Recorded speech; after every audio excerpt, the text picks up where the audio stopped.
আচ্ছা, নাম কি আছে আপনার? আমার নাম রাধা দাস। কবে থেকে আসছেন এই মন্দিরে? 12 বছর দিয়ে কেন, কি সমস্যা নিয়ে এসছেন আপনি? এখানে প্রথমবার এসে যখন মনসা পুজো ছিল, আচ্ছা। আমার বান্ধবী, আমার খুব ঘনিষ্ঠ বান্ধবী আমার বাড়িতে এসেছিল। ও বলল চল এক জায়গা পুজো হচ্ছে, যাবি চল। তখন আমি কাছ থেকে এসেছি, বললো না রে যাবো না, বলছে চল না যাবো বলে ও আমাকে নিয়ে এসে এখানে দেখছি মন্দিরে পুজো আচ্ছা। হচ্ছে।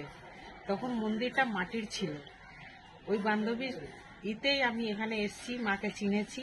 হুম। এবার এখানে এসেছি প্রথম দিন, তার দ্বিতীয় দিন আবার পরের দিন কি মনে হলো যে মনে হচ্ছে যে মন্দিরে কিছু দিলে ভালো হতো। মন্দিরে তার পরের দিন মিষ্টি কাপড় নিয়ে এসে মাকে দিলাম। তারপর আমি লোকের বাড়িতে এখানে কাজ করতাম, আগে আচ্ছা। আমি লোকের বাড়ি কাজ করতাম। তারপরে একজন এখানে এসে আমাকে বলল যে হসপিটালে অ্যাপোলোতে কাজ আছে, করবে? আমি বললাম না আমি করব না বলে হেসে উড়িয়ে দিয়েছি। তারপরে আমাকে নাম্বার দিয়ে গেল, বলল মনে যদি হয় যে কাজ করবেন তাহলে এই নাম্বারে ফোন করবেন, আপনাকে আমি কাজে লাগিয়ে দেবো। মাই সব করে দিচ্ছে হ্যাঁ, আপনাকে? মাই সব করে দিয়েছে। এবার আমি তখন অনেক 6-7 মাস পর যখন আমি ফোন করেছি উনাকে, ও আমাকে কাজে নিয়ে গেছে ম্যাডামের কাছে। যেদিনকে আমি কাজে গেছি সেদিনকে আমাকে ম্যাডাম কাজে নিয়ে নিয়েছে। আমি লোকের বাড়ি কাজ ছেড়ে দিয়ে এখন আমি অ্যাপোলো হসপিটালে কাজ করছি, নার্সিংহোমে। আচ্ছা।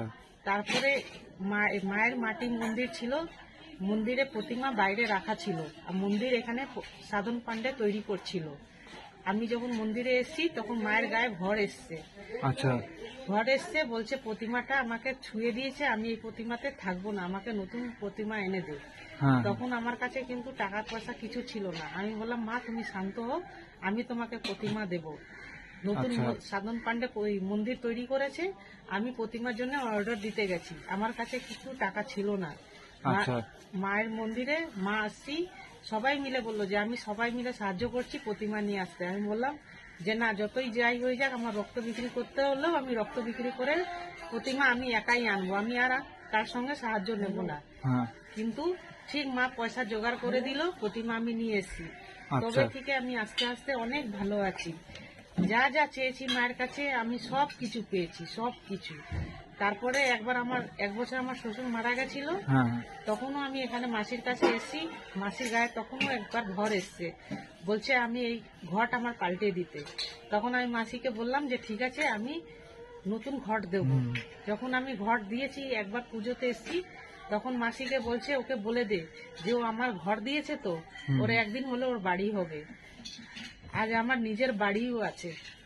মায়ের কাছে এসে আপনি একদম মানে ফল পেয়েছেন তো? প্রচুর প্রচুর, মানে যা চেয়েছি এখন মা- মা ছাড়া আমার কেউ নেই। আমার নিজের মা মরে গেছে 2 বছরে, কিন্তু আমার মনেই হয় না যে আমার মা নেই। আমি সবসময় ভাবি যে আমার মা আছে।